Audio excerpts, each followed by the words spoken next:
Bubble City, the world's first perfect city. Under its envirodome is an island of safety, free of all crime.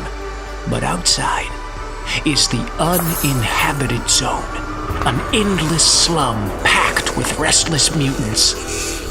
And there's a storm coming.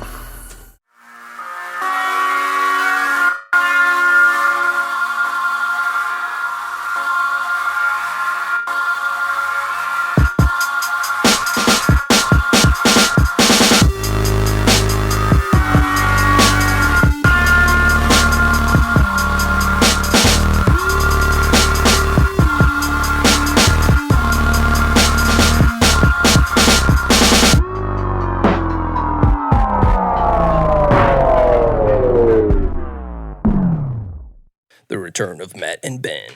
Good to be here, my friends. What's happening? Oh, hello. Welcome back. Let the smoke session begin. Hey. I'm excited. Boys. What's up, It's been a while. Gentlemen. Oh, man, I'm so glad to be back. Yeah, we're glad to have you.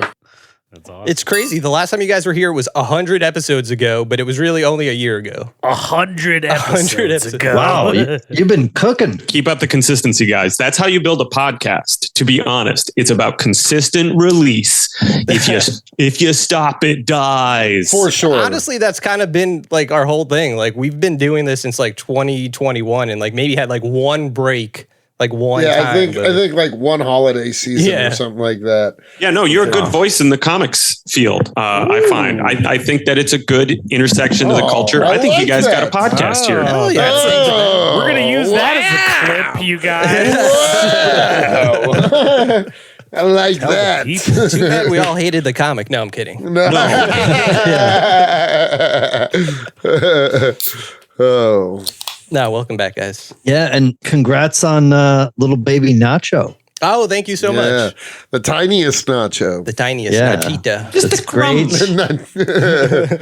Thank you for joining me and Ben in dadhood. Yeah. Oh, now it's four dads in a Jake. Yeah, Cody's also There we dead. go. Yep. Yeah. How many did you got? Okay, just tell me how old's your kid? My kid's probably the oldest out of all of our kids. He's 14. 14. Yeah, I had him pretty young. And he's a 14-year-old 6'1" man. Holy shit. He's 6'1"? Yeah, isn't that crazy? Holy nuts. Shit, dude. Yeah. I got a tiny 4-year-old boy I can toss around still. Dude, I miss throwing him. You have to assert dominance at this stage. Yeah, for sure. The other day, he was like, I bet you I could beat you at arm wrestling now. I said, son, I don't want to hurt you. And he was like, let's do it. And like, I crushed him. I did not hold back. I was about to say, dude, I was wondering if he was going to beat you. No. Yeah, I thought that's where that was headed. Right? No, old man muscle is deeper. No, I think like he's still a young boy. Like he's a young boy. He's not even sure how to handle his own size at this point. You know what I mean? Yeah. Practice. Like it just hit him. Like I was looking at pictures from early 2023, like, and he was 6 inches shorter. Looked like had a bunch of baby weight on him still. Just like a different looking person in like the year and a half. The baby weight is what makes you tall. Like if you're carrying around baby weight, that means your body wants that. Yeah. Cody, didn't you say your grandfather was like 7 feet tall or something like that? Yeah, on my dad's side. That's crazy. There's like You got Giants blood in you. What are you, Scandinavian? You're Scandinavian. German. Show me your skull.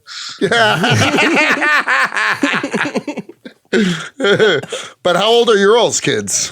So 4? I've got a 3 and a 6. Nice. I've got 4 and 7. Oh, nice. Okay. Nice. Those are all, honestly, I guess like maybe I was just lucky, but I didn't ever find that there was like the hardest age was when they weren't great at communicating, but they were like sentient. You know what I mean? Yeah. I get punched in the face like first thing right now. My son, he just gets mad and he hits me in the face, and I'm like, okay. Now, and then you have to go into like a dad mode. Yeah. You have to like okay, how do I deal with this situation? Like, he goes in the corner, but I do it. Oh, I pick him up. Do you practice gentle parenting? I'm a pretty gentle parent, I think. Yeah. Like, obviously, you can't hit your kids, right? No. But I think if your kid hits you, it's totally acceptable to hit him back. I don't know. He doesn't know what he's doing. Close fisted. Yeah. They learn pretty quick. No, not close fisted. You want to lead with your abs. Yeah. You can get that. Remember the toy back in the 90s where the two robots would just punch? Oh, Yeah. Rock'em Sock'em. Rock'em Sock'em. I love the Yeah, the Rock'em Rock'em Sock'em. Sock'em. Just get the Rock'em Sock'ems and be. Nice. It's like training a cat. You get like a squirt gun when they're doing it wrong. I'm taking notes for my 3-month-old, so I know how to raise him right. You must be tired, brother. Yeah, You must be very tired. always. Oh my God. I remember those days. It gets better. It gets a lot better. Yeah.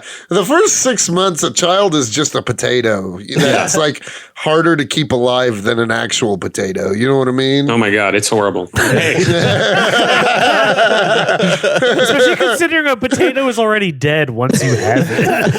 No, I'm saying like On the vine? Yeah. they sprout these things.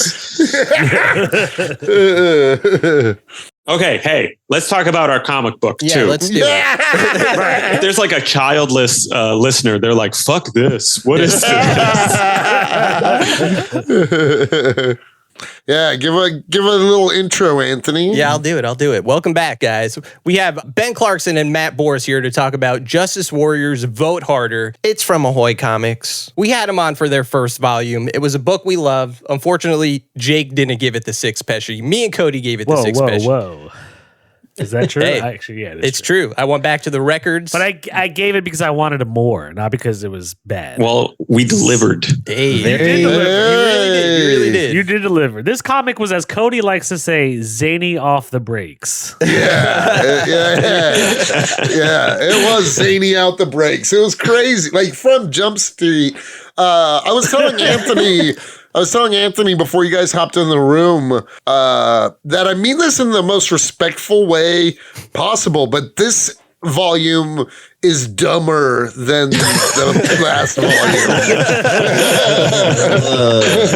I mean that like as a compliment. It doesn't sound like one, but it is. Well, yeah, that's part of Justice Warriors is that it's dumb as hell and maybe smart as hell at the same time, but not really because it's got a poop cop in it, and you can only be so serious. Poop. Yeah. Yeah, like we guard ourselves with the zaniness because inside there's like, I don't know if you see it, but there's like a razor sharp black core to Justice Warriors. Like it is like doomer as hell. Oh yeah. Well, hold on. Go ahead. Here's my first question, and it has nothing actually to do with the content of the book, but the release date. Yes. Did you guys decide that you were just going to release it on 9/11? Was that a conscious decision? Yeah, we marketed it as the book is smashing into stores on 9/11. Well, if I had my way, we would release a volume of Justice Warriors every year on 9/11. Oh, 100. Hilarious. It would become a thing, and every year people would look forward to 9/11. It would become an event, a new event. The paper's over the tragedy of the past.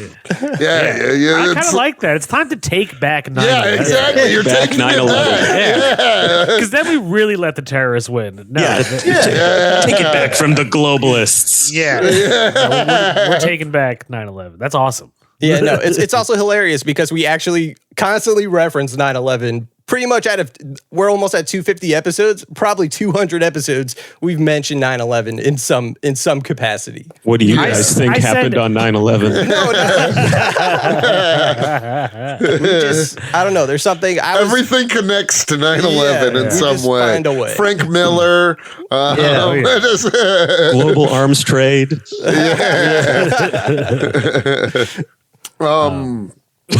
So this, I like in this book, we start to see more of the world. What is the proper name of the world? It's like Mega World or Mega what? World. World. Mega World is like the over thing. We don't know what that means yet. But in volume 3, you'll probably see more of Mega World. But we hint at it in this volume. Well, we've hinted at it in the first volume because we say there's a starfish city. Yeah. We also set up so much stuff in this book that you don't realize is a setup for what's happening next too. Like we have this plan, but then we're hoping you can just pick one up out of order at any time. Yeah. And read it. And it's a good story. So we should just say, but for listeners and everything, this volume is about an election in Bubble City. Just like what it's called. There's Mega World, but our stories take place in Bubble City and outside of it in the uninhabited zone where all the mutants live. The Uz. This is about an election in Bubble City, the first ever election. And then one of our main characters, Swamp Cop, has to go undercover inside the mutant third party to undermine it, COINTELPRO style, and sparks fly. Yeah. So I will, before we get too deep into it too, how do you guys feel about spoilers? Do you want to avoid them? How do you usually treat your audience with that? I don't know. I mean, we can talk about the themes of the book too. Like the book is about a bunch of stuff. Oh, and like, I feel like recounting the plot is the fun, like seeing it like roll out while you're reading it. So like, I would say like, keep it to the first 2 chapters. Okay. If we're going to. Nice. Yes. Cool. If we want to discuss in depth. What would you say is your guys' like overall message that you're trying to get through? Good question, but that's a great question. Hard to answer. What we're trying to say with it, there's a lot of things we're trying to say with it. We're trying to say that the outcome of the transfer of power is not always up to some sort of voting or election event. That there are other events which take place within structures, within material structures in our world, which decide what the transfer of power is. And then we try to make that a zany adventure. Yeah. And awesome. One of the new characters in this, the character that was maybe the most fun to write, is Fen, who is this. She's a bog mutant, and she is a supporter of Flauf Tanko, the third party mutant. Yeah. And she's like a character that represents the views of probably a lot of readers, which is she wants the world to change and, becomes frustrated by her lack of ability to do so. So she kind of, she's stuck where most people are stuck, which is like, oh, do I participate in the system? Is something radical or more radical actually effective? Or is it just throwing your life away? Or are you doing what the system wants you to do? And then I love her arc and where it goes. I don't want to say because that spoils a lot of the fun, but she's like my favorite character. I liked her a lot. Just because I don't know, and I know it's different, not the same for all Ahoy Comics. Are you guys doing was first issue 9/11, second, or was the whole volume out 9/11? Yeah, the whole volume. We dumped it all as a whole volume because what we had done and what we had written was so timely. Yeah. That to start like dropping it out and then collect it and then put out a trade paperback, there's no good time for that. And also we sold way better in like Justice Warriors #1 went crazy in trade, which a little bit of inside baseball is good. Like that's really good. There's a future. I don't know if you guys know this about the publishing industry, but selling your books is good.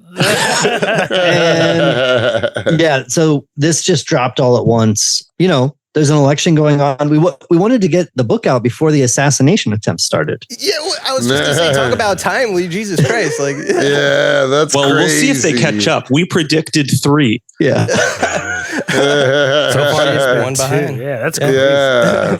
Yeah, and that's another crazy thing about the book is that it like predicts the future. There was just a news story in New York that was 100% the opening scene from the first Justice Warriors.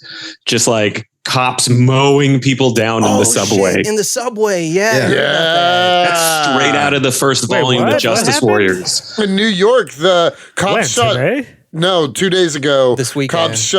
Cop shot. Yeah, maybe they killed one person, right? Or 2 people. I think they killed 2 people and they hit other people, and one of the other people they hit was a cop. Yeah, so they hit 5 people total. They were doing crossfire into a guy who jumped the turnstile on the subway. For like subway, Jake. $3 fare for $2.90. Yeah. They shot him because of that? They killed him. Crossfire. That's crazy. Shoot on sight for jumping a turnstile. They killed him. The MTA don't play. They killed him, and they killed a innocent bystander. Yes. You got to get out of yeah. Let's see another cop comic handle that. Yeah, that's crazy. That is crazy that you did. I honestly completely forgot that until just now. No, it's crazy. On a regular basis, like there's even this other story. Elon Musk is building like an AI social media mega server in like the poorest community in America. Wow. And it's just like emitting plumes of methane into this town to train AI for Twitter. Yeah. So that you can have SpongeBob dressed as Himmler. Dude, what's crazy is you guys were doing it in a completely satirical way, trying to be goofy and funny, and now it's real life. In a sad way. We honestly just try to think of the worst thing that could possibly happen. And it keeps happening. Well, did you hear the news story today? Which honestly sounds like it could have came right out of your guys' book. In that they arrested P. Diddy, and when they raided his house, they found 10,000 bottles of lube. Absolutely. And baby oil. Like, seriously. That's so funny. Yeah. Like, definitely seems like something you'd find in the bedroom of the prince. Exactly. Our mayor of Bubble City. Though that is wild. I mean, I feel like, he was taken into custody, P. Diddy. my mom does that with like shampoo. Well, and is this a Jeffrey Epstein situation to get into like die? Well, shit. there are these guys that are fall guys for these sex rings. Yeah. He's the fall guy for this thing. Some people hooked him up. That's what they do. Read Vote Harder.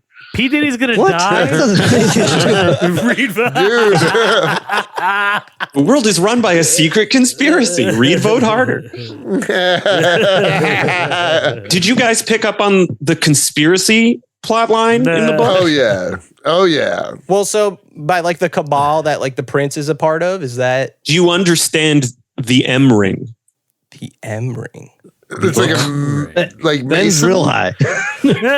Look for who has an M ring. Oh, okay. Ooh. Is the dude with the blue hair or green hair, is he involved with that? It might.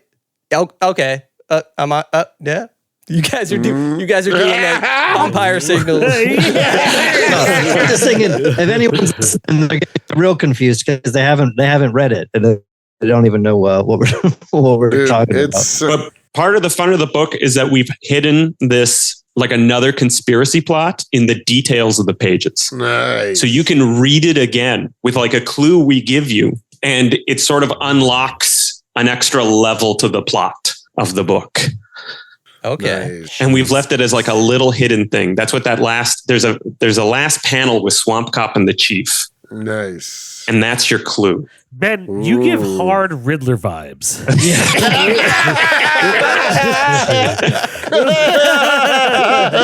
think if we put a green suit on you and a bowler hat. Oh man, I want to have the Jim Carrey outfit. Give me the sparkles, make it tight. Yeah. Oh. They should bring back the zany superhero. What do you guys think? Yeah. I like zaniness. For I sure. more of it. Godzilla X Kong that came out where they fight like another King Kong orangutan thing. It was so fucking zany and it kind of worked. I loved it, to be honest. It was like stupidly entertaining. Nice. Good. It should be well written, right? Like that's half the fun of it. Is like if they give you enough. Yeah, just It's monsters fighting. It's got to be fun.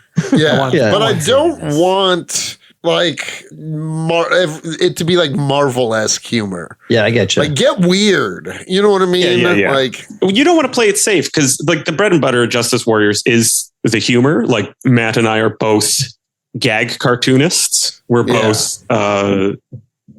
Matt's way more of a political cartoonist, but I did a lot of like political stuff. Yeah, and it vibes really well. It vibes really well, and it's got cyborgs. There's just so much in the book that like I feel like I'm going to spoil. So I'm looking at my notes and I'm trying to say like what could I like point out? Like there's like okay, like it has nothing to do with like the plot at all, but like you guys have all these great gags in there where like for instance there's the pump and dump, right? It's just called the pump and dump. That's just a great name. And then I saw that the gas was 420. I caught that one. There's a bunch of 420 69s in the book. Yeah. Those are our favorite numbers. Your burger meal at the beginning is 420 69. Oh shit. Oh yeah. Nice. Oh, you're right. Okay. There was a book somewhere. I think it's on someone's desk, and it's about the Great Popping Off. Love that title. Yeah, The Great Popping Off by Tarks. Yeah, that That is a great title. that is from an earlier You should draft. write that book. That's a great. An earlier draft of the book, it was discussed between Fenn and Swamp because he goes undercover in the movement and he tries to, charm these radicals. So in the first version of the script, he was, you've read the Great Popping Off and how it analyzes the relationship to the bubble and the Uz. And Fenn is like, oh yeah, man, love that book. We took it out. We rewrite a lot and there's just only so much space in a comic, but it made it into the book pile. Nice. Yeah, we that's actually when we wrote, that's one of my favorite parts of the whole book actually, is that there's this sequence of Swamp Cop like visually making a plan to like copy a guy's outfit, dress like him. He puts on his camera. He has this little portable TV and doing like all of that visually, like setting up even like there's a whole arc over issue 2 of like, where is this photograph that he takes and setting up that little plot line through just like background gags was like a big part of rewriting that whole section too. It's a part I'm really proud of. Nice. There's one part I really like where you did something so cool with the paneling where you saw the pneumatic tube going up and around the page. Oh yeah. It was so simple, but I love seeing that. Like there was something about it that was really dynamic. Well, and it's reminding you too, like the bomb is coming. Right. The bomb is coming. It's like ticking clock across the page. Yes. So this is in the mayoral debate, which takes place on Question Cylinder, the greatest game show in the bubble. And Ben does, because we were riffing on those like old pneumatic tubes that you used to use at the bank and stuff. Yeah, you guys used to do all that, right? Yeah. Cody's bank still has that. Awesome. Does it really? Does it? Do banks not do that anymore? Oh, Cody. It's all on electronics now. Cody, when we were in West Virginia, that's what I was telling you. Yeah. Like, where were you taking us? It was We like use all these apps. tubes and shit. Take pictures of our checks with apps. I mean, we take pictures of our checks with apps, and our parents, at least my parents, when I was growing up, they used to go to the bank and put their check in a pneumatic tube and went. And like, how fucking cool is that? We should have just kept it around forever. Dude, yeah, I still do it. We got them in West Virginia. I'm coming out. We're going banking.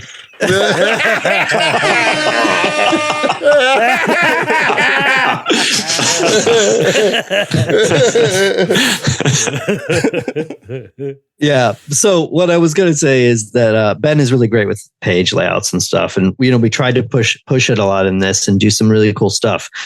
Some of my favorite pages are the splash pages towards the end. I really don't want to say what they actually are because those are like, we're not showing those to anyone. Moments, Yeah. But man, like the scenes at the end when it really gets going and the splash pages are just like some of the best stuff Ben's ever drawn. Thanks, Matt. Yeah. Nice. Yeah, they were I mean, it was a great read. I read it.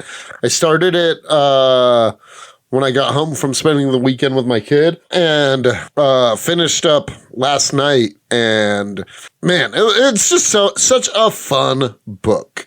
Like it's very much like a satire of our world, you know what I mean, in our life and stuff in so many ways.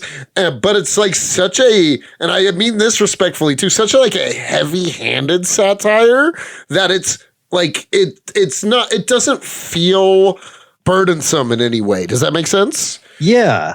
Yeah. I think we strive for this line it's kind of almost hard to describe, where we're obviously being extremely political. I mean, it might be the most political comic that's like out this year, but it's also not trying to like have the characters say the meaning of things, or, you know, it's certainly not coming from like a positive perspective because our main characters are cops.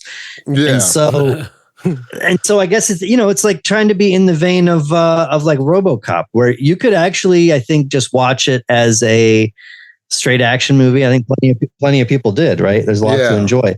And then you can watch it as a satire and realize what's going on. And it's not as if it's a subtle one. It's not a subtle satire. Like Total Recall is not a subtle movie in a lot of ways, but it's also a really smart movie, right? Like there's a lot of themes going on underneath Total Recall. Like that sort of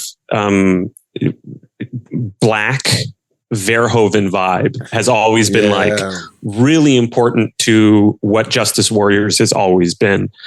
Like my guiding star when I was working originally on it was Starship Troopers. I just wanted to make Starship Troopers, and it's my favorite movie. It is so funny.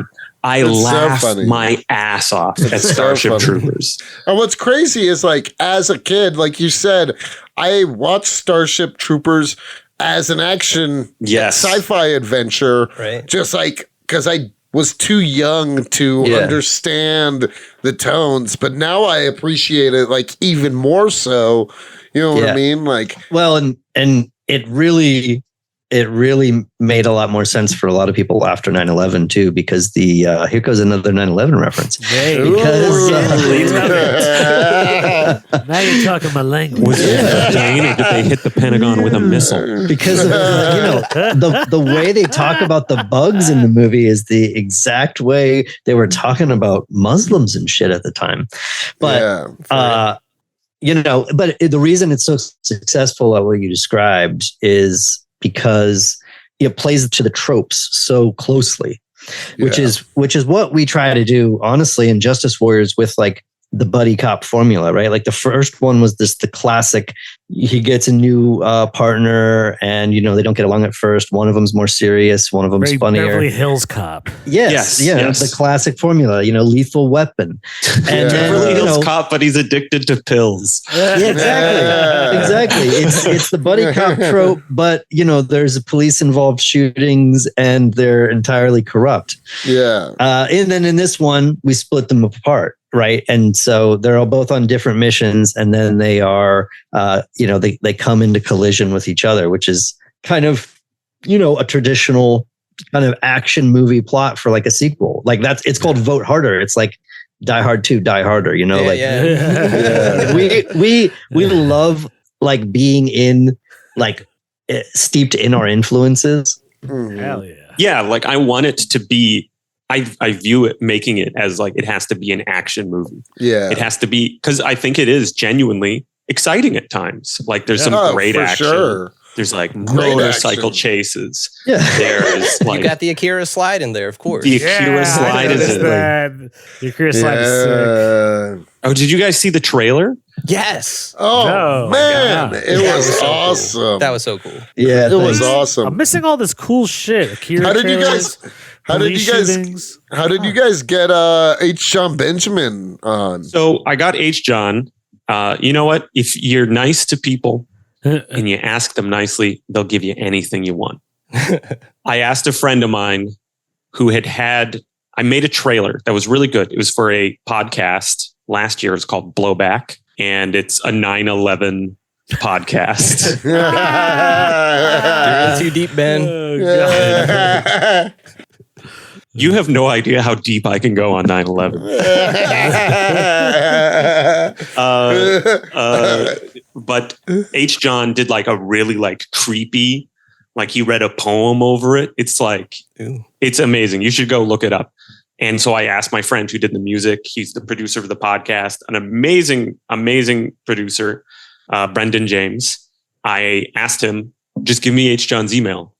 And he gave me H. Jon's email. And then I just wrote like a thing. Hey, I have no money. Will you record this for me? With like it attached. And he recorded it. He sent it back. Nice. That's so cool. He just did it. I dropped it in. The real heavy lifting is done by my friend Mr. White, Jackson White, on the trailer, and he plays a guy on Yellowstone. Whoa. He was in Civil War, like nice. He's a Hollywood. He's in the new Hellboy movie. Like, shit. He's doing it. Yeah, he's a Hollywood actor. And now I'm a friend of mine. I'm honestly a Yellowstone fan, so I was psyched to have him. Nice. I never watched Yellowstone, but my one of my best friends was really upset that I never watched it. Like, he would always like, you gotta get on this, man. Yeah, I've heard. You gotta get on this. Yeah. There was a period of time when I was like that with people, because like, especially in my like, I don't know, hyper liberal circles, like people don't watch it as much, or they weren't even aware of it. A couple years ago, it was like the most popular show on television, and it's not for everybody, I know, but when I got into it, I was like, I was just telling everybody, I was like, you gotta check this out. Well, just being annoying. It's fun. So Jackson did an amazing Swamp Cop for us. He came on, he did like 3 takes. He was great. He was amazing. He's a real champ. The trailer really sings from him. And then also that trailer is really great because of the score by Brendan James from the Blowback trailer. Again, he donated us a free score. Like, my friend down the street did like sound design for me for free. 2 friends did sound design for me for free. Wow. Like, just like all of my friends came from the woodwork and like helped me make this thing. Yeah. It's ultra low budget. I mean, but Ben spent, that's because Ben, like, unbelievably low budget. That's because Ben does all the work. I mean, besides all the talent he just listed, like, Ben fully animated this thing just for a comic book trailer. It's not like a regular comic book trailer you see where the art's cut up and they move it around. This is like fully animated. Action, just for people listening who like are hearing us talking about it, it's just like, it's worth watching. Yeah, it's basically a pilot for a movie, right? Like, it's a pilot for a show. Absolutely. Yeah, it's top quality. No other comic is doing something like that. Yeah, I think we did raise the bar on comic book trailers with this. Yeah, I'm available to be hired. Editors, can hire me. So I know, Ben, you do have a background in animation, and I feel like, okay, and if this is something that's like blowing up your spot or something, because I've seen you like almost cryptically talk about, like on Twitter, you're working on something animated when it comes to Justice Warriors. So there are things that have, like, we can't talk about that too much. I don't know how much information we're allowed to share about it, but things have like definitely moved. We're pursuing it. If it happens, well, we obviously want it to happen, and we're not shy about saying that we really want it to be an animated show or movie. And it's part of my 4-year plan. Yeah, we're trying. Very cool. Nice.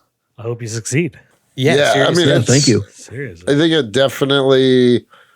I mean, of the indie comics that we've read, this one is like by far, well, like, not trying to say that we've read any terrible ones, because Anthony helped. Yeah, but what I was gonna say was that it's by far the one that I think has like the highest potential for like real longevity. Oh, thank you. Like, it's compelling, it's hilarious, just like wacky, yet somehow grounded.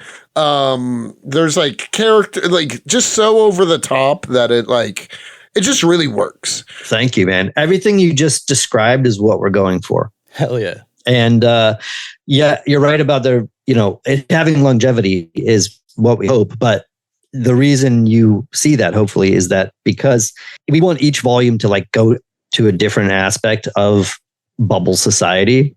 Of our society. And I mean, we already have like 10 full volumes of ideas. Like we've had them for years, because it's just a playground to talk about every issue on the planet, right? So just like we did elections in this one, I mean, you can imagine sports, game shows, the drug trade, I don't know, a natural disaster that ruins the city. And I just made that one up. Ben and I hadn't even talked about that before. That's a new idea, Ben, right? There are plans for there to be a country of shoes. He's the princess of shoes by putting her on him. Nice. And then they invade for their resources. Will there be more Meatball Riots? Ooh. You never know. I mean, we'll put the meatball in like a big sprawling shot. You'll see the meatball again. Nice. Actually, the thing I love about Justice Warriors is that if it got popular enough, we could totally jump back and do a volume that actually shows what the Meatball Riots were,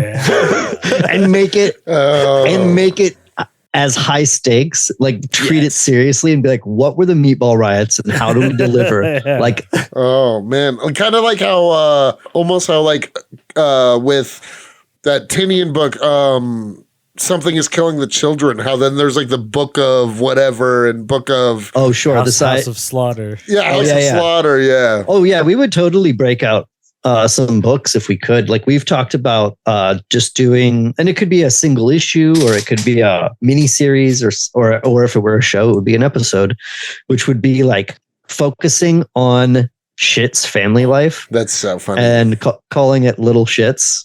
And it being like doing what we do to cop shows and buddy cop movies, doing it to like the sitcom formula with like Full House, but with the shit kids. Yes, there's a shooting at Little Shit school. Oh my God. And like shit, like shit is on unpaid leave for a police involved shooting, and he's like stuck at home and gets into wacky adventures with his kids while he's waiting for his badge and gun to be returned to him. That's so good. That sounds so good. Honestly, I love the introduction of his family. I love those guys. I like one of them was breathing fire, one of them's writing red rum on the wall. I love those kids. It was really important that you be afraid of Schitt's kids. Yeah, they're terrified. I also love how unself-aware everyone in this comic is. Oh, yeah. You know what I mean? There's nobody who has any sort of like awareness. And it's so fun. You know what I mean? Just like the cops are like, we're the good guys. This is how you be a good guy, is by murdering people. And you know what I mean? Like the wife and being like, you better vote. It's, you know what I mean? Like it makes a difference. It's like, in all the action movies that we grew up in with like the 80s and the 90s, John McClane, right? All these guys that get in these situations are like ultra competent badasses. Yeah. Even in the satires, Judge Dredd and Robocop are the badasses. They you can't beat them. Our story does not focus on that type of character. Our story is like if the cops at the turnstile that murdered people for no reason because they were so scared of someone jumping the turnstile. If those guys were placed at the beginning of the Die Hard movie and had to figure it out.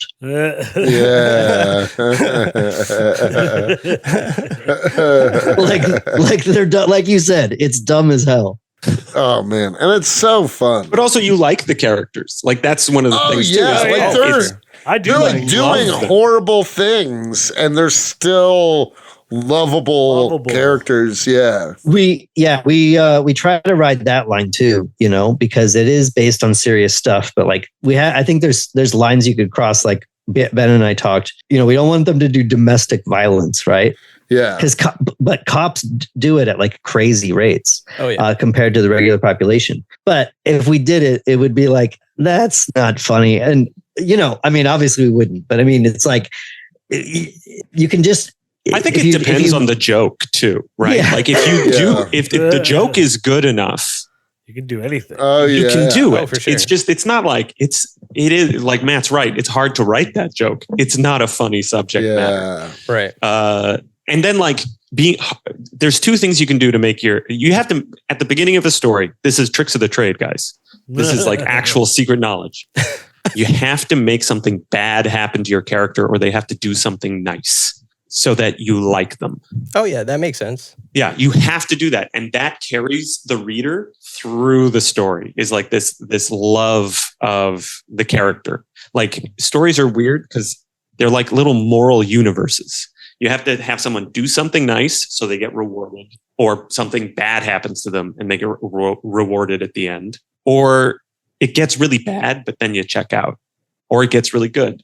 There's a great have you guys seen this? There's a great Kurt Vonnegut, like Shapes of Stories. video. Where I've seen that a while back. Yeah. Yeah. He tells like every story with just like a couple of lines. Like that's a little bit like Matt and I do that stuff intentionally in the book to like hook you. Did you guys find it like really compelling to read? Like was it something that like turned pages for you? Like what was your like visceral experience of reading the book? Was it good?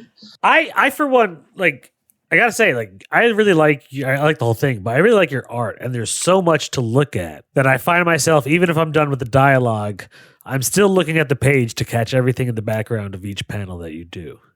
Because we try to make it worth your dollar. And that's all Ben for sure, right? No, like we don't write that. He just packs it. It's so good. Wow. So because and I letter the book, so I get to, I mean, I'd be, even if I wasn't, I would be seeing it again, but I get to work on the pages closely because I hand draw. I do it digitally, but I mean, I'm in there. I'm not using like shape tools, right? I like the hand drawn look.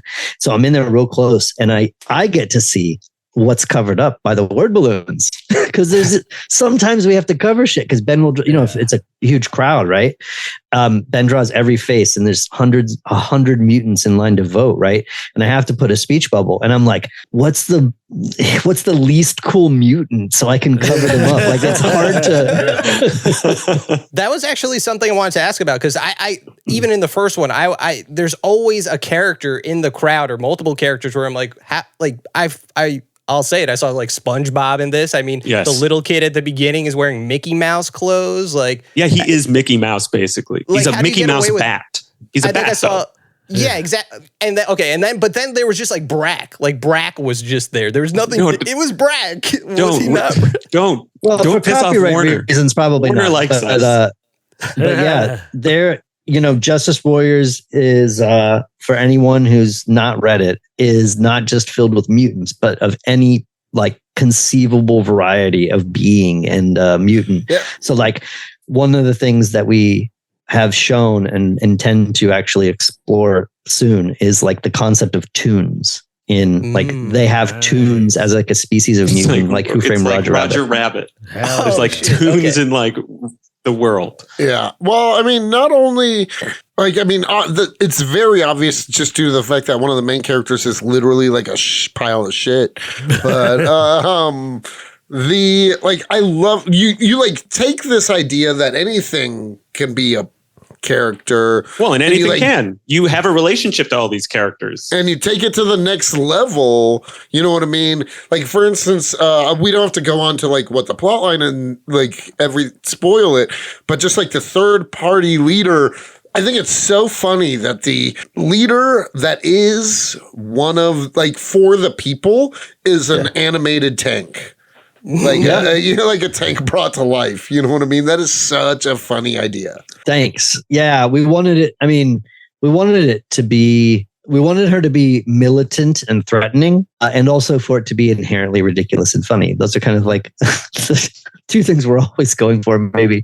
But yeah, so it's Flauf Tanko, and she's like a mutant cat that is welded essentially or fused her city tank. So she's like a tax tank operator, and you have to go out and pay your property taxes. They go basically door to door asking for your property tax. And if you don't pay, they burn down your building. Yeah. So, it's kind of funny because I don't want to compare her to Kamala too much because, Kamala is more establishment than Flauf Tanko, I'd say. But two things there. First of all, they're both childless cat ladies. Flauf Tanko is literally she's literally a childless cat lady. And then the second one, though, and I was thinking about, is you could say, she's a cop. Like her origin is working for the state. So like Flauf Tanko didn't really get criticized for that in the book, but she's not like coming from radicalism. She gets zapped into it. Yeah. I got to ask about like the naming conventions in Justice Warriors. Like Flauf Tanko is a great example, but there's just like Stufina, Vipix, like they have all like, but it seems like very specific in a way that I can't put my finger on. Is there like a formula to like how you name characters? My favorite is Sprockbar Gigglebutt. I rescind the question. No. there's just sometimes it clicks. Like the rat is named Ratzinger, which Flauf Tanko. Tanko though is an acronym for like, what is it? Tax abatement and something kinetic operator. So like her real name is Flauf, but she's Flauf Tanko. I don't know. I don't know how I would describe our naming convention, but it's kind of like porn. You know it when you see it. Like That's hilarious. I like that answer. And also to answer your question before, Ben, I mean, yes, your art is what I think will draw people into the story, but I think the story itself, I did want to find out who wins the election. I was like, this is insane. Like, what's going to happen by the end? But then the thing with Justice Warriors from the first volume, this volume, it's so out there, it's like these mutants, the bubble city, but at the end of the day, it's still our world. Everything about it feels real. Yeah. We try not to put any plot point or detail in the book that we can't point to in documentary. And right? There actually were operations COINTELPRO where they went into these movements. There's the thing that really sprung this whole book is that there's a story in the UK of cops going undercover in democracy movements and anti-war movements, and then staying undercover in those anti-war movements, sabotaging them, having kids with some of the other people who are in the movement that they're lying to about their identity, and then fucking off. Oh, yeah. And disappearing. Crazy. What the fuck? Yeah, man. Crazy. So, that's real. That's a real story. And that's what started the whole. And then we're like, let's make it a comedy. Oh, I had a question for you guys actually, because we haven't talked to too many people outside of our immediate colleagues and friends who have read it yet. We're just starting interviews and podcasts and stuff. So we did a bunch, but it was kind of people hadn't read it yet. It was in the lead up. So my question would be, without spoiling who wins the election, did we tried to keep it unknown? Did it actually seem that you didn't know who was going to win the election, even if you assumed it had an assumption? Yeah, no, It did seem like it could have been anybody's game. Right. Yeah, that's good. That's good to hear. Which is what it feels like right now. Yeah, yeah. Yes. We were writing it going into this US election, obviously, way early this year. And also, as we were writing it, I mean, there's stuff in it that really pertains to Gaza too. And it wasn't even necessarily intentional. It just became more relevant as it went on, because how they treat protest movements or resistance is similar to what's going on over there. At least in a lot of the things, when the police raid the inhabitants, and then they come up with the findings of this is why we had to do it, Right. Yeah. I mean, that's a classic cop move, but also Israel did that, We even have a box of dates on the table. Yeah.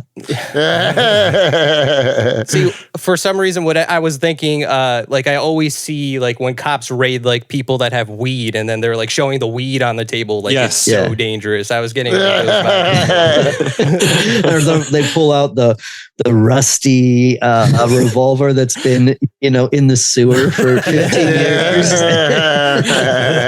You're like, what?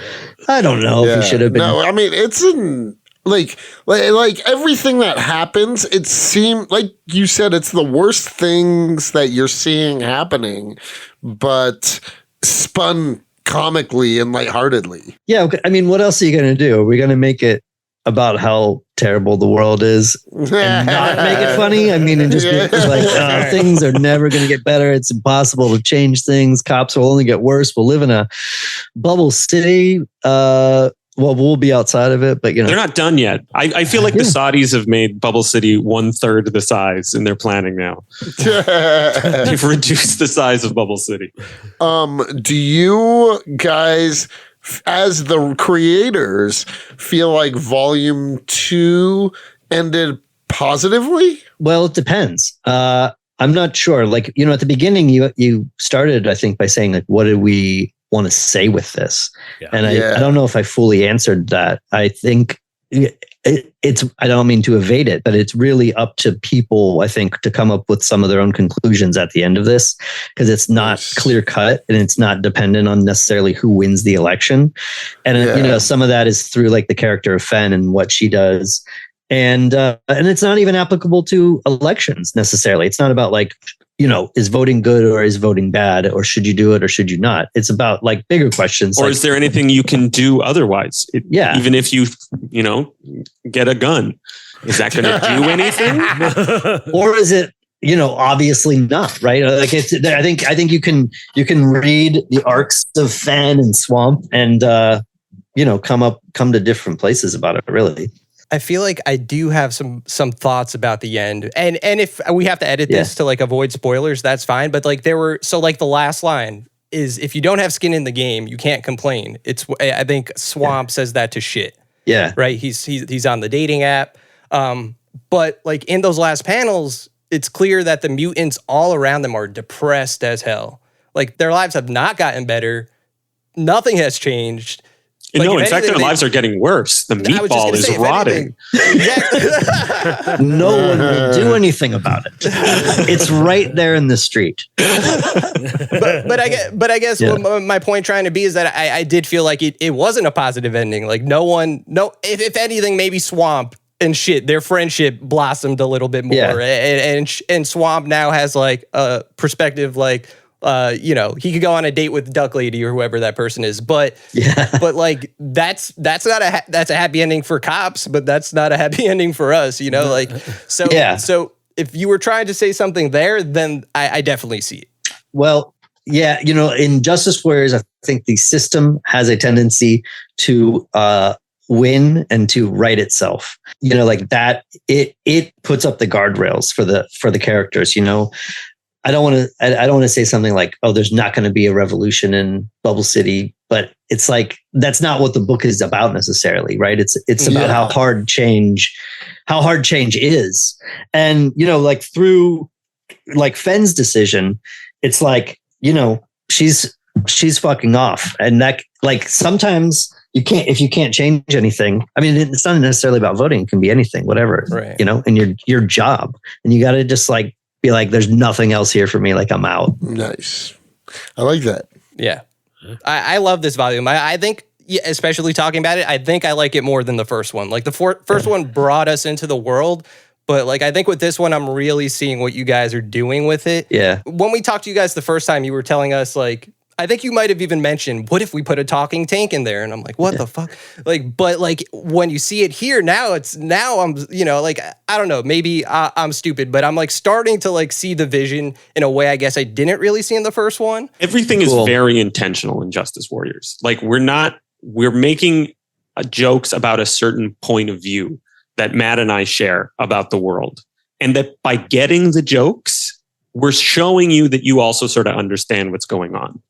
Right? We're making because we're talking about it like, oh, you know, I feel bad that I like the cops at the end, but every other cop show you watch, do you feel bad?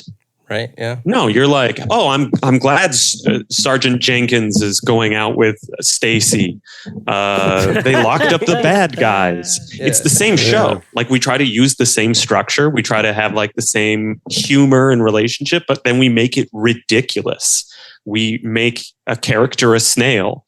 And we have them oppress a proletariat mass who they no longer find necessary or need around. What does that look like?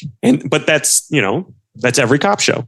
Every cop show is you watch it and it cheers for the characters. But both things depict a relationship to cops. And sometimes they're great, you know, even despite my politics, like, it's a huge genre, and it's full of bangers too. Yeah, bangers. Yeah, great form to tell stories in. Yeah. Also, like for me, The Wire is the one show where I actually like the cops. I like Jimmy McNulty and fucking The Bunk and everything. Like, yeah. Who would? I like McNulty. I mean, you know, it's like, well, I like The Sopranos. I like the characters. They murder like people, but they murder people. I like them. They're great. Yeah, they rule. Wait, time out. Okay, so I reread volume 1, and I think I caught a Sopranos reference that I didn't catch the first time. Is there one in there when it's someone in the Lieber gang, and they're saying like you were born under a bad sign. Is that just a Sopranos reference, or is that just a random? I think it's an astrology thing. Yeah, that's Oh, gotcha. We've just been watching Sopranos, so that's where my mind. No, it's magic. We left it there for you. So I don't understand like the publishing side of business. Are you guys like, do you have the go ahead for another volume after this? not yet. Not the officially. official go ahead. Okay. But Ahoy loves us. I would say at this point that we think we'll have more. It hasn't been greenlit though. Like this one just came out and we haven't officially pitched the next volume, but we know exactly what we want to do. Me and Ben and I have talked about it. We're number 1 on mystery and number 2 on comedy books right now on Amazon. Nice. on Amazon. Fuck yeah. Yeah, I mean, it's not a done deal that we're going to get our 10 volumes yet, but I would say you're going to get at least a third volume of Justice Warriors, and it's all dependent on readers and how well it does. But yeah, I think we're probably going to do another one. We talked to Tom Pyre and Stuart Moore a while back from Ahoy Comics, and they kind of hinted that there would be more after this. I don't. Good. And then they're like, "Oh, good." Tell them. They start payment. Yeah, I mean, it's loose right now. I mean, I'm saying that there's going to be another one because I feel pretty confident there will be. Otherwise, I wouldn't publicly say that. Oh, yeah. But it hasn't been officially greenlit, is all. No, for sure. We obviously have very good ideas for a third one. I guess before we stop talking about Justice Warriors, I wanted to also, Matt, you have the Toxic Avenger coming out. I don't know if you want to talk a little bit about that. Yeah, I should. I'm doing a new Toxic Avenger series that comes out October 9th. I don't know when this podcast will drop, but it's a 5-issue series from Ahoy. I'm just writing, Fred Harper's drawing. And if you're familiar with the Toxic Crusaders cartoon or the old movies, I'm doing a kind of a new version of those and mashing it all together. And, and in some ways it has the spirit of Justice Warriors in it. It's got tons of mutants, violence. It's a satire about, environmentalism and corporations. And it's got a ton of body horror and gross stuff. So there's no way if you like Justice Warriors, you were not going to like my Toxic Avenger series. It looks incredible. I can't wait. Yeah, I saw the preview. It seems like you have the thing for mutants, Matt. Like, is there something about mutants that you're what is it about mutants that just like draws you to them? It's mutant Matt. Matt's all mutant all the time. I'm all about it all day. I love it. Yeah, I don't know. I mean, I was doing like my wasteland mutant stuff like towards the end of my political cartooning career, not my career in politics. And I don't know. I'm just, I love all that stuff. I love drawing gross stuff. I'm a fan of mutants. I mean, I know you're a big fan of X-Men. Oh, hell yeah. And, I am too. And now X-Men is mostly hot looking people. But I also love the weirder looking mutants. I always have, like, the Morlocks and the weirder mutants at like the school and shit. Yeah. Like that's what being a mutant is, like not being able to fit in and be different. Like Cyclops can just walk around looking fucking hot. He's got just put on the sunglasses. Like all the X-Men are like 10s. Yeah, that is true. No one's discriminating against them. So anyway, I'm just, I'm into it and honestly, consciously making it my thing. Like I am embracing, I had a long career as a political cartoonist, and now I'm doing genre comics, and I'm sort of embracing the fact that this is what I wanted to do, or one of the things I always wanted to do. And now I'm trying to make a go at it and want to make the kind of comics that I want to read, which is like, dystopian, mutant, over the top satire stuff. Nice. Hey, I look forward to it. Justice Warriors is great. Like I said, I saw the preview for Toxic Avenger, so looking forward to that. Ben, is there any other comic projects you're working on? No, it's really just Justice Warriors for me. Like if someone came and asked me, I might do other comics, but I'm mostly known for film, and I have like most of my market is just doing trailers, like animated trailers for stuff. Nice. I'm just gonna. I don't even think I've said this to Ben. I'm just gonna say it here in Comics and Chronic. I'm ready. Oh, this is an exclusive? Yeah, here we go. Ooh. Well, I'm writing Toxic Avenger, and I want to write more comics. Like I want to write and draw comics forever, including some mainstream comics. And I don't want other people to come and poach Ben. I mean, I think we're committed to Justice Warriors, and we want to do 10 volumes. But there's a day where I want to like pull Ben in on like a mainstream book that I write, and us to like, I would love it. go to town on some. I want to see it. Like a major property, Oh, Who would you guys ideally like if you? Yeah, what would it be? Some if you could dream have your pick of gets. the litter? Yeah, what would be some dream gets? Well, it's a good question. I mean, I have a bunch of ideas for all kinds of books I'd like to write. I mean, We could do Spawn. Ooh. well, I'm all about Spawn. I mean, I think I know Ben knows. I don't know if you guys know. You probably know because I post about it and stuff. But I've read Spawn forever. I'm all about it. I have Spawn ideas for sure. So that would be wild. And like it's very like gothic. That'd be fun to do. Yeah. Oh, demons. Demons. Yeah, I'd love do a it. great demon. We'll set it up. Let's do it. Nice. Anything that's anything kind of cyberpunk would be good. I like cyberpunk. I want to do like a big sci-fi epic. This is a thing I've been talking about for a while called Planet Gun. And it's just like a giant gun in space. And Nice. they make guns. And they ship guns across the galaxy. And then just like, I think it's like an office comedy on the bridge of Planet Gun. That's hilarious. I'm sold. Yeah. What were you going to say, Jake? Were you saying something? Oh, well, you were talking about doing a sci-fi epic, and then earlier talking about mutants and all the hundreds of mutants you'll draw. And I was thinking, like, you guys tackling maybe like the Green Lantern Corps, but like heavily set in outer space. Oh yeah. Ooh, Would be yeah. really cool. Lots of guys. Yeah. That's good. No, you're right. Do it as like a little bit of a Mobius comic too. That would look really good. Yeah, I've had. I'm not like a huge Green Lantern guy, but I definitely have had some Green Lantern ideas because it's they're like space. They're like a space cop Peace Corps. You can do a lot of things with it. It's cool. Mhm.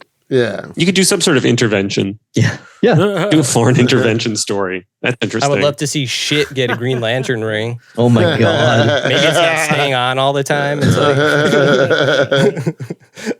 Oh, That's- God. God, I gotta see if I can make that happen somehow. He gets. I mean, Justice Warriors. I mean, to take it seriously for a second, Justice Warriors is so dumb that you could do an issue. Because we have a bunch of one-off we want to do too. I don't know if we'll get to them, but we want to do like single issue. We have a ton of ideas. So you could do one where, Schitt gets the upgrade to the ultimate cops, like our version of a Green Lantern Corps. That's the galaxy's cops. And then we go cosmic. Like every maybe they Swamp both could maybe get they both abducted get by rings. aliens. They both This get is rings. Swamp in great. space. They get abducted by aliens. And they get drafted into the galaxy's cop corps and get power rings. And then you have a cosmic adventure and they have to like arrest like a planet eating like phoenix. They have to arrest a planet, Matt. Oh. I like that. Planet Gun.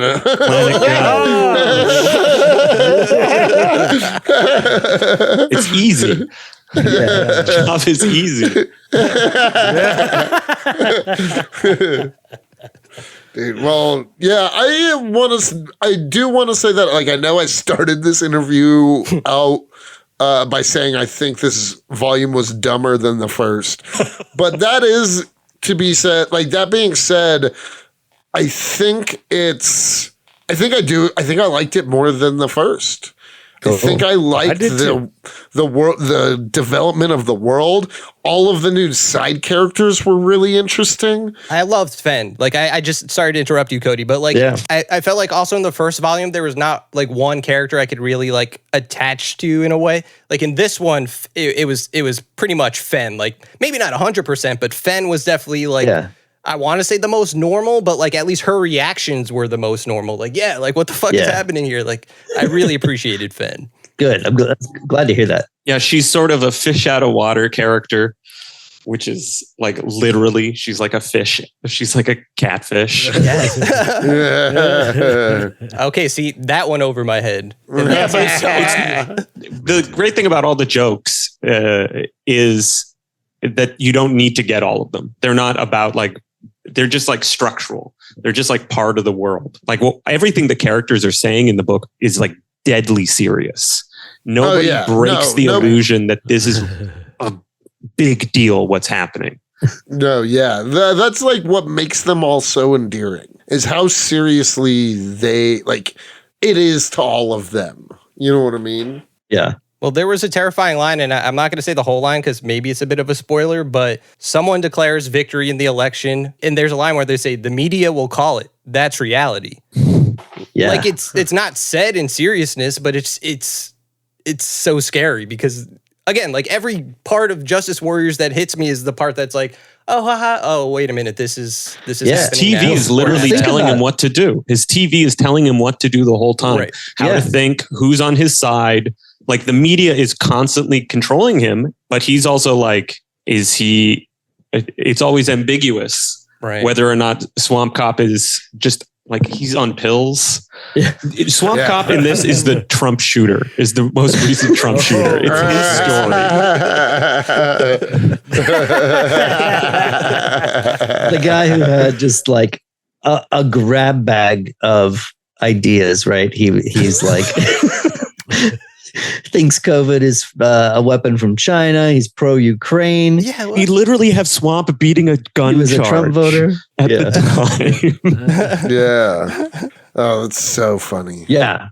So, that line though that you said. I mean, yeah, when the media calls an election, that's like to reverse. It's real to everybody then. So to reverse it, or if they're wrong, or if there's a challenge, like perceptions go into high gear immediately. And I think all the characters, we had them angling to affect perception and the media, right? Like even the good guys are like all about like get the memes out there. Like you have to immediately launch. That like, was so funny. Meme warfare has to begin. Like you have to try to convince everybody, and real warfare, right? Like you have to physically win, mentally win. They're all trying to manipulate the situation. Love it. Like seriously, Ed, I think we've reached the Pesci nexus. If you guys are down, okay, because we did this the first time. I feel like if we could do it now, I have no choice but to give it a 6. Yeah, easy 6 for me. Ooh. Like I'm telling everyone listening that if you haven't read the first one, go out and buy it. Buy both of these.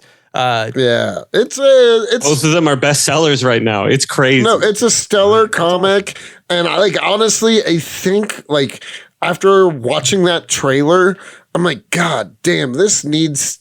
Hopefully, this is successful enough that it can, at the very least, be like a great Adult Swim miniseries. You know what I mean? Like, it would be so perfect. Hey, man, that's my dream. That's my dream. I would love to do an adult. I can do it. That's the thing. I have all the technical capabilities to produce the whole thing myself, which is what I would try to do. I try to just make it, right? I'm not shipping that shit off to Malaysia. I'm making that in Montreal. That's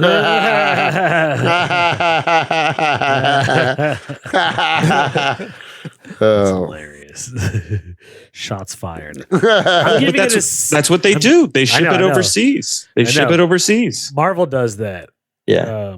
All the time. They all do. But like I noticed it with Marvel because one time I was actually just like watching the credits scroll, and then after a while I noticed I was like, these names aren't like American names. Oh no, there's huge production farms in India, in South Korea, and these guys have like these mega server complexes that they work at, and they produce a lot of computer graphics, and they have terrible conditions, right? Like especially in Malaysia, holy shit. And then Malaysia is like importing Filipino labor, and so people just go and live there and like take care of the managers' houses, and it's almost like the uninhabited all for mediocre CGI.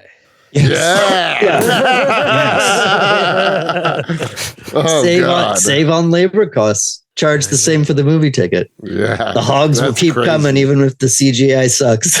That's true. Here's the thing. If Marvel came to me and asked me to make a movie, I'd 100% make a Marvel movie.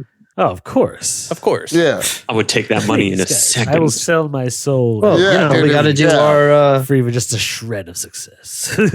For sure. Yeah, I would sell out so hard. It wouldn't be difficult. It wouldn't be difficult. Just maybe like, I don't know, I could just work one less day job. You know what I mean? Ben and I got to do our cyberpunk X-Men book, Oh, I'd love to do that. I That'd would be great. love that. That's cool. I like the X-Men I a would lot. love to see you guys, or even Yeah. like one of these like side books. Like, that way you could focus on your mutants and Yeah, have it be like an Excalibur or let's like do a Colossus book. Yeah. Oh, fuck yeah. Well, I know they're not going to give us the reins of the main title, but yeah, a know. miniseries would be, a They miniseries let would be cool. Colossus go to Ukraine. What if you guys Oh, Colossus to you? Smashing buildings. That's what it should in be called. Ukraine. oh yeah. There's no way Marvel would greenlight Colossus goes to Ukraine. Like, even if he went to Ukraine, there's no way that title is put out there. That should be the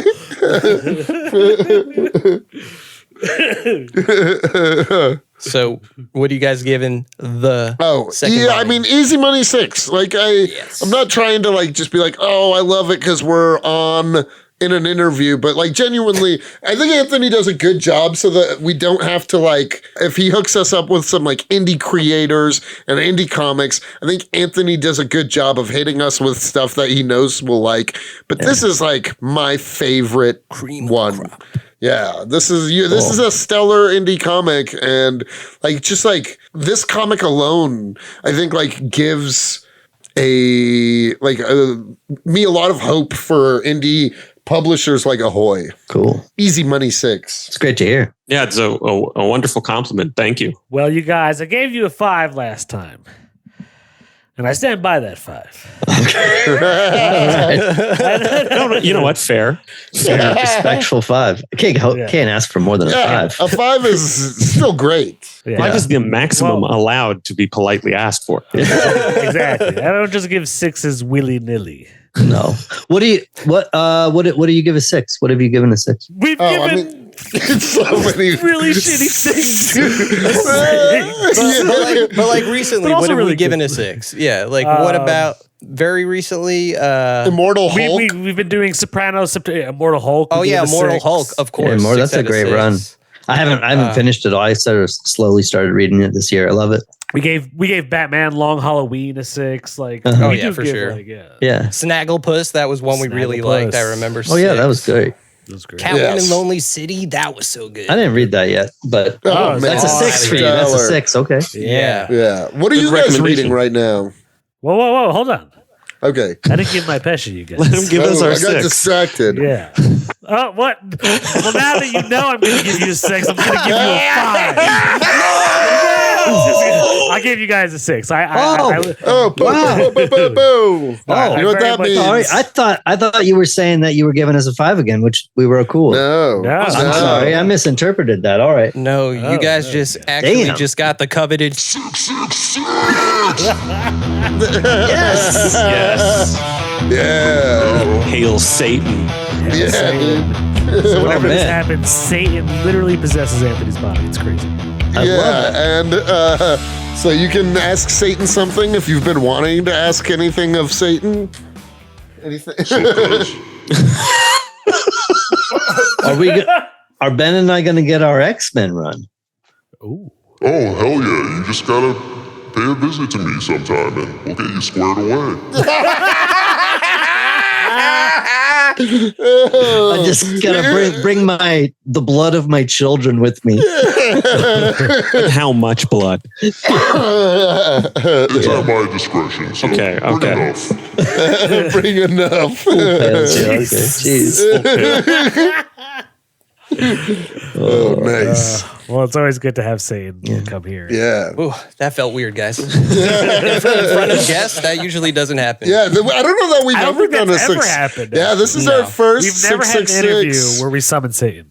No, Yeah. we did it for Rodney Barnes, and he didn't like it. Oh, he didn't like it. Yeah, Rodney Barnes. Did not. This improved my night by like at least 30%. It just to get off this podcast and be able to tell my wife what happened. She'll say, "How was it?" I'll be like, "We got the 666 rating. They dropped the rock track. We communed with Satan. You spoke to the devil."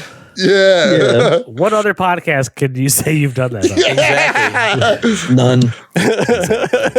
The coveted 666 that only classics like 2021's Mortal Kombat movie. Oh, right. They made that. They did. We gave it a 6. And they're making a sequel. You never know what we're going to give that one. It's a good property. It's a good property. It's a great property. It should be a horror film. It should be like a gore horror film. Yeah. It's like And they definitely, I think they definitely need to like ramp up the gore. The games are gory. The games I have are the newest Mortal upsetting. Kombat, and it's actually really cool. And it's like I watch the games and I'm like, oh, I don't like it, but you're fucking killing them. Yeah. Yeah. I don't follow video games at all, but I love games. But what I will do if they got a new Mortal Kombat movie out, I'll go to YouTube and watch a supercut of the fatalities just because I want to see. Oh yeah, dude. I do the same exact thing.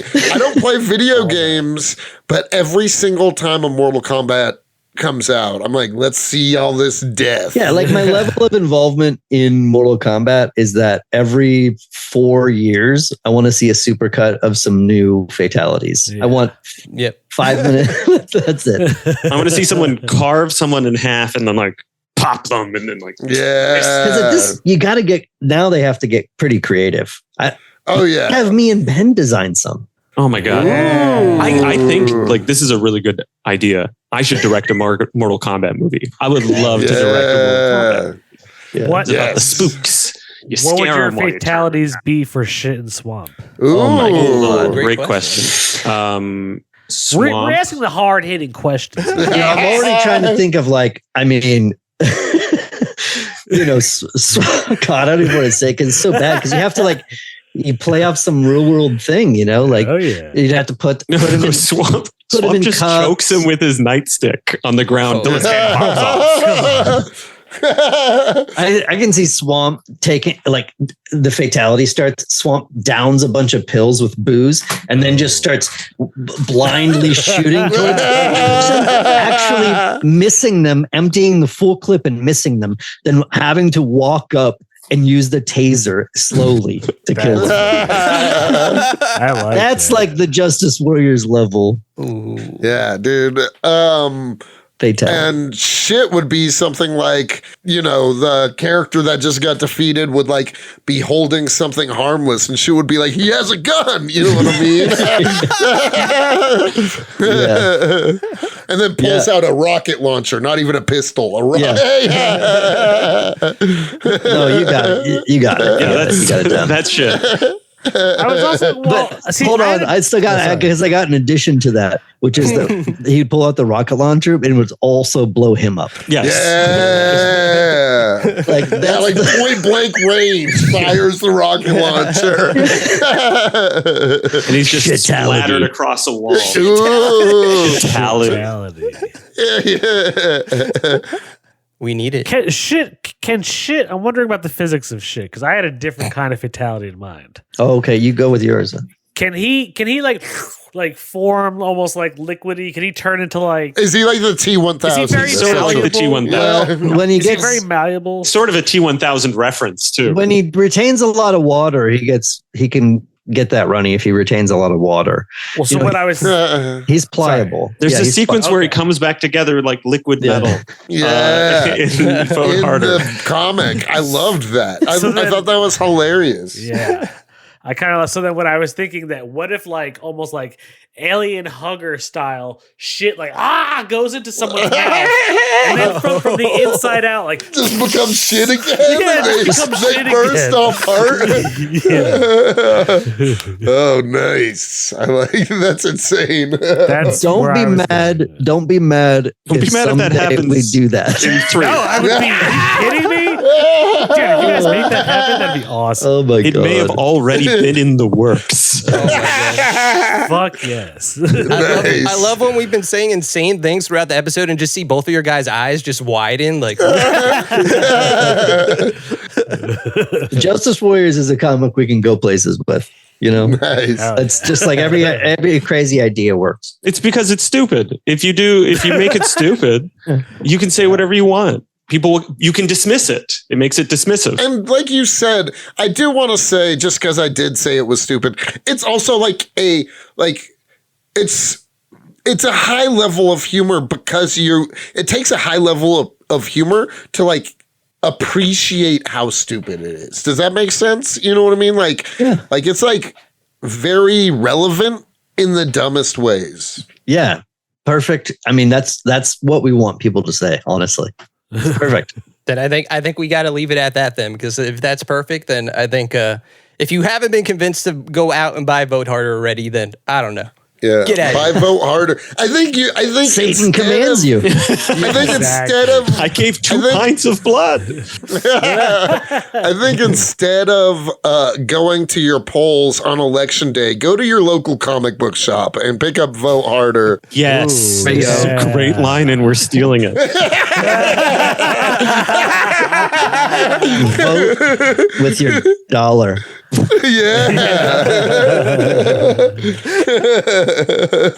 Hi, you're listening to Comics and Chronic, and I'm Jacob H. I'm Cody Cannon. And I'm Anthony Iannaccio. And you can tune in every Thursday to hear new episodes of Comics and Chronic. And make sure to follow us on Instagram and Twitter at Comics N Chronic. That's comics, the letter N, Chronic. We'll see you guys next week. Woo! Peace.